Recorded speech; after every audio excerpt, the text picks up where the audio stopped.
Hello all, welcome to my channel. ಇವತ್ತಿನ ವಿಡಿಯೋದಲ್ಲಿ ಯಾವುದೆಲ್ಲ recently asked interview questions in Excel ಅಂತ ನೋಡೋಣ. ನನ್ನ ಒಂದು ಇಂಟರ್ವ್ಯೂ ಎಕ್ಸ್ಪೀರಿಯೆನ್ಸಲ್ಲಿ ಯಾವುದೆಲ್ಲ ಕ್ವೆಶನ್ಸ್ ಕೇಳಿದ್ರು ಅಂತಲೂ ನಿಮಗೆ ಶೇರ್ ಮಾಡ್ಕೋತೀನಿ. ನೋಡೋಣ. ಫಸ್ಟ್ ಕ್ವೆಶನ್ ನೋಡೋಣ ಬನ್ನಿ. ಬೇಸಿಕ್ಕಾಗಿ ಕೇಳೋದು, ಫಸ್ಟ್ ನೀವು ಯಾವುದೇ ಒಂದು ಇಂಟರ್ವ್ಯೂ ಅಟೆಂಡ್ ಮಾಡ್ತೀರಾ ಅದರಲ್ಲಿ ಎಕ್ಸೆಲ್ ಈಸ್ ಇಂಪಾರ್ಟೆಂಟ್ ಟೂಲ್ ಅಂತ ಆಗಿದೆ ಅಂದರೆ ಫಸ್ಟ್ ಕ್ವೆಶನ್ಸ್ ಕೇಳೋದು ವಾಟ್ ಈಸ್ ಎಕ್ಸೆಲ್ ಅಂತ ನಾರ್ಮಲಾಗಿ ಕೇಳ್ತಾರೆ. ನೀವು ಅದಕ್ಕೆ Excel is a spreadsheet software program which is developed by Microsoft that allows users to store, organize and analyze the data in a tabular format ಅಂತ ಆನ್ಸರ್ ಮಾಡ್ಬೋದು. ಇಲ್ಲ ಅಂತಂದರೆ Excel is a spreadsheet software program ಅಂತ ಇಂಥ simple ವರ್ಡ್ಸಲ್ಲೂ ನೀವು ಹೇಳ್ಬೋದು. ಇದರಲ್ಲೇ ಇನ್ನೂ ಒಂದು ಕ್ವೆಶನ್ಗೆ ಆನ್ಸರ್ ಇದೆ. What is the purpose of using Excel ಅಂತ ಕೇಳ್ಬೋದು. ಏನಕ್ಕೋಸ್ಕರ ಎಕ್ಸೆಲ್ನ ಯೂಸ್ ಮಾಡ್ತಾರೆ? ಒಂದು ಸ್ಟೋರ್ ದ ಡೇಟಾ, ಒಂದು ಸ್ಟೋರೇಜ್ ಪರ್ಪಸ್ಗೋಸ್ಕರ ಯೂಸ್ ಮಾಡ್ತಾರೆ. Next organise the data and analyze the data in a tabular format and also for visualization purpose use ಮಾಡ್ತಾರೆ. Next, what is the difference between a formula and a function in Excel ಅಂತ ಕೇಳ್ತಾರೆ. So ಈ video ನಿಮಗೇನಾದರೂ ಇಷ್ಟ ಆದರೆ like ಮಾಡಿ, share ಮಾಡಿ and subscribe ಮಾಡ್ಕೊಳ್ಳಿ.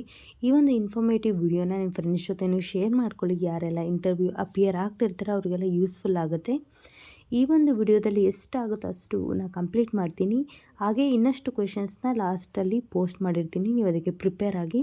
ನಿಮಗೆ ಅದ್ರದ್ದು ವಿಡಿಯೋ ಬೇಕು ಅಂದರೆ ಕಮೆಂಟ್ ಸೆಕ್ಷನಲ್ಲಿ ಕಮೆಂಟ್ ಮಾಡಿ, ಆ ಒಂದು ಪರ್ಟಿಕ್ಯುಲರ್ ಕ್ವೆಶನ್ಸ್ಗೂ ವಿಡಿಯೋನ ಮಾಡಿ ಪೋಸ್ಟ್ ಮಾಡ್ತೀನಿ. Next, what is the purpose of using Excel ಅನ್ನೋದು ತುಂಬಾ ಇಂಪಾರ್ಟೆಂಟ್ ಕ್ವೆಶನ್ಸು. ಒಂದು ಸತಿ ಅದನ್ನು ತುಂಬಾ ಚೆನ್ನಾಗಿ ನೋಡ್ಕೊಳ್ಳಿ.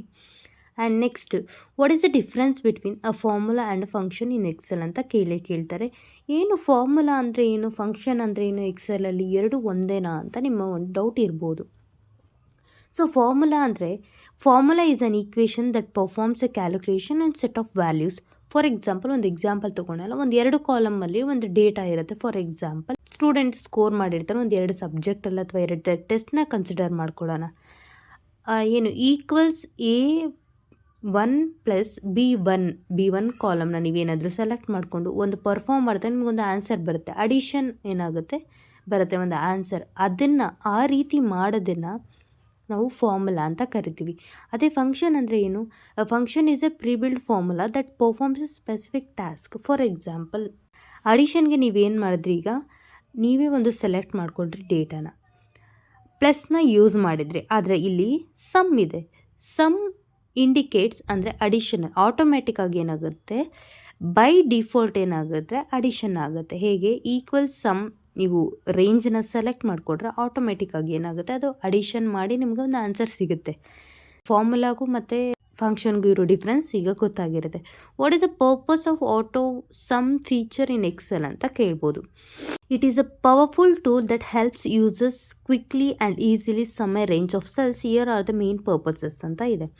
ಅಂದರೆ ಆಟೋಮೆಟಿಕ್ಕಾಗಿ ಏನು ಮಾಡುತ್ತೆ ಅಂತಂದರೆ, ನಿಮ್ಮ ಒಂದು ಸೆಲ್ ರೇಂಜನ್ನ ನೀವು ಅಲ್ಲಿ ಒಂದು ಕರ್ಸರ್ ಪ್ಲೇಸ್ ಮಾಡಿ ಆಟೋ ಸಮ್ ಅಂತ ಕೊಟ್ಟಿದ ತಕ್ಷಣ ನಿಮಗೇನಾಗುತ್ತೆ, ಆಟೋಮೆಟಿಕ್ಕಾಗಿ ರೇಂಜನ್ನ ಸೆಲೆಕ್ಟ್ ಆಗುತ್ತೆ. ನೀವೇನು ಸೆಲೆಕ್ಟ್ ಮಾಡ್ಕೊಳ್ಳೋ ಅಗತ್ಯ ಇರೋದಿಲ್ಲ.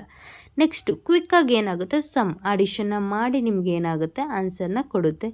ಇದು ಪರ್ಪಸ್. ಆ ಫೀಚರ್ ಪರ್ಪಸ್ ಏನಕ್ಕೋಸ್ಕರ ಆಟೋ ಸಮ್ನ ಯೂಸ್ ಮಾಡ್ತೀವಿ ಅಂತ ಗೊತ್ತಾಯಿತು.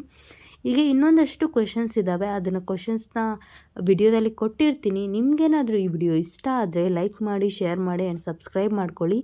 ನಿಮಗೆ ಇಲ್ಲ ನೆಕ್ಸ್ಟ್ ವಿಡಿಯೋದಲ್ಲಿ ಇನ್ನೊಂದಷ್ಟು ಕವರ್ ಮಾಡಬೇಕಂದ್ರೆ ಕಮೆಂಟ್ ಸೆಕ್ಷನಲ್ಲಿ ಕಮೆಂಟ್ ಮಾಡಿ ಮತ್ತೆ ಪೋಸ್ಟ್ ಮಾಡ್ತೀನಿ. Thank you.